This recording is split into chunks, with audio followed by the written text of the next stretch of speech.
What's up guys, today I just wanted to share with you some really simple things you could do before your first martial arts class that will make sure that you have a smooth transition into martial arts and so that your coaches like you. And in case you didn't know, if the coaches like you, they'll usually help you out a little bit more. I feel like I'm the perfect person to talk about this subject because I've been training martial arts for a while and I've worked at a martial arts gym for about a year now. And I'm mainly a kids coach, but I also substitute with the adult classes and more importantly the intro classes. And I also work the front desk where I check people in and whatnot. But at the front desk I get to talk to the coaches that teach the intro classes and they tell me about the things they like and what they didn't like. And usually with the intro classes they have nothing but good things to say, but there is sometimes that one guy, and in this video you'll learn how to not be that one guy. So first thing is proper hygiene, and there's two parts to this. First thing is nails. Just making sure your nails are nice and trimmed before class every day is important, especially if you're grappling. I actually have a scar right here because someone forgot to clip their nails before wrestling practice and scratched my face, and that's why on my neck video I have a little scab right here. I'm actually wearing the same shirt that I was wearing in my neck video, which is pretty crazy. But shout out to Cody for giving me this shirt actually, because this was a gift. But yeah, just make sure you clip your nails before every practice because some classes even have nail checks, and it might be a little bit embarrassing if, you know, everyone's nails is trimmed but they call out you for having long nails. Something me and my brother do is actually just leave a nail clipper at our desk, and you know, every time we see our nails getting a little bit long, we just take care of it right away. Now the second part of hygiene when it comes to martial arts is smell. Just make sure your breath is decent and that your clothes and just your body odor is decent. I don't really take it personally if someone smells bad, but I know some coaches that get extremely pissed off when someone smells bad and they kind of take it as a sign of disrespect. I've actually seen one person get kicked out of class for smelling bad, but smell is something you should be taking care of anyway. But yeah, just make sure you don't smell bad when going to your first martial arts practice. Second thing is just do the technique slow at first. In case you didn't know, most intro classes are just learning the technique of new punches, new kicks, or new moves. So yeah, just make sure you do it slow first. And this is for a couple of reasons. One is so you learn the proper technique and you don't build up bad habits. I know some people that have been training for 5 years, but their technique is still a little bit off because they only do things full blast and they never took the time to slow it down and learn the technique properly. But the second reason, and the reason I'm telling you this in regards of making your coach like and respect you, is because tons of times a beginner is doing the technique too fast and he misses the pad and accidentally punches you in the face or kicks you somewhere. Like one time with me, the person missed the pad completely and accidentally punched me in the eye, which kind of sucked. And some of my coworkers or some people I see at the gym I go to now, they've accidentally missed the pads on like a Thai pad when throwing a roundhouse kick, and they've kicked them in the balls or they accidentally kicked them in the stomach. I've been kicked in the elbow on accident and the dude actually hurt his foot. But just make sure that when you're first learning a technique, you do it a little bit slow first, just so you learn it properly, and also because you're probably not the most accurate right now,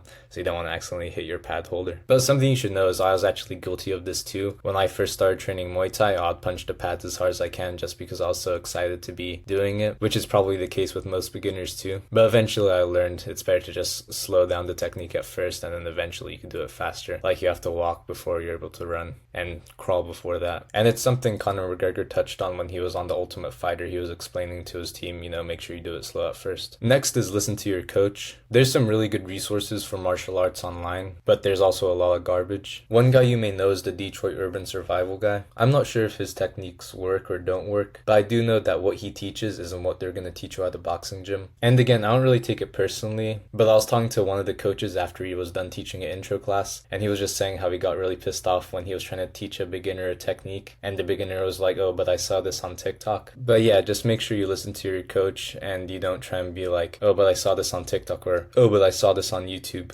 Next is just have the basic knowledge of the martial art you're going to be doing before you go to the gym. I know I just said you should never be like, oh, but I saw this on YouTube or I saw this on TikTok. But it would probably help your instructor if you watched a quick tutorial video from a good source before you went to the gym, just so that what they're teaching you isn't a completely foreign language when you learn it. Now, I know I'm talking about striking, but if you're doing jiu-jitsu, you should have the basic knowledge of that too. Like, you should know what mount is, you should know what side control is, you should know what guard is. This way you'll get more out of your lesson and it will make your coach's life a lot easier. Also, you should just know the basics of the sport that you're going to be doing. For example, when I was working the front desk, there was a guy signing up for a jiu-jitsu class. And he was like, wait, so in jiu-jitsu you could punch but you can't kick, right? And for those of you that know jiu-jitsu, you know that's kind of like, well, you can't do either in jiu-jitsu. So yeah, you'll just get more out of your lesson if you know what you're actually getting into. But by watching just a few videos on YouTube about whatever sport you're going to be doing will go a long way. One thing I recommend doing is whatever sport you're doing, just watch a couple fights or a couple matches matches for that sport. So if you're doing jiu-jitsu, watch a couple jiu-jitsu matches, or if you're doing boxing, watch a couple boxing fights, or if you're doing kickboxing, watch some glory fights. And one thing that my generation is blessed to have that the older generations didn't is if you want to watch some fights, you could just type in on YouTube and you have access to full fights.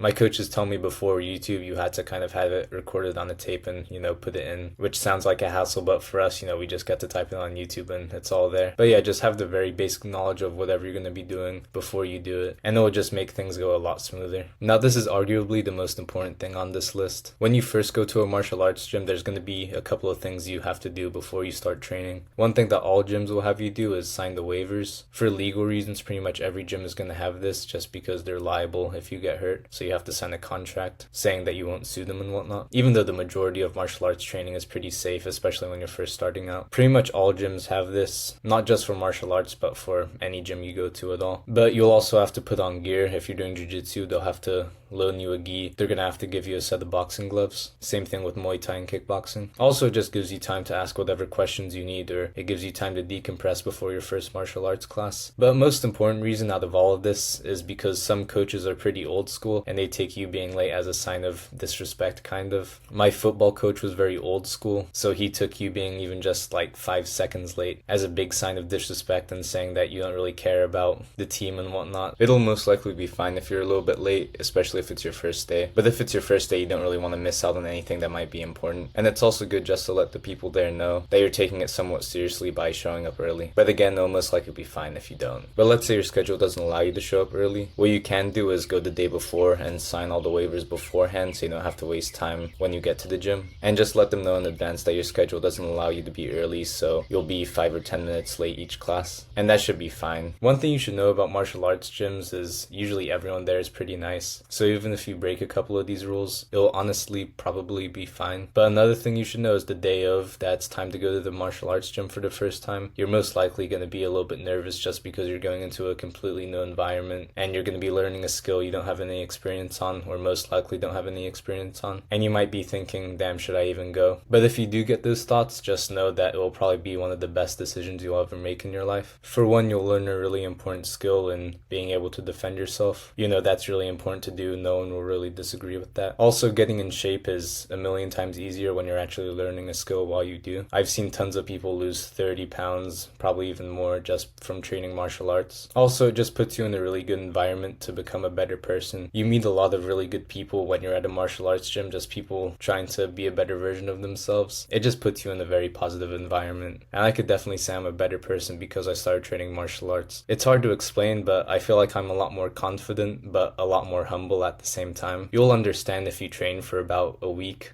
or even a couple of days. You'll realize that the way you fight in your head isn't the way you fight in real life. But at the same time, you'll realize like you're not made of glass and that no one could really fight how they fight in their heads. So yeah, it will just be a really positive experience overall. And I hope anyone who watches this video and is on the verge of joining or not joining, I hope you end up joining. With any martial art you do, you're going to need a strong neck. If you're grappling, people are always going to be pulling on the top of your head, or you're going to have to be posting with your head. So a strong neck is very important for that. But also if you're striking, when you start sparring, you're going to need to stabilize your head once you get hit, so having a strong neck is really important for that too, so you don't get your head rocked around and whatnot. So I have a video here that you should check out of how to get a strong neck, and you don't need any equipment for it, and this could be something you do after class, before class, or on your rest days. So check that out sometime if you can. But thank you for watching. I'll see you in the next video.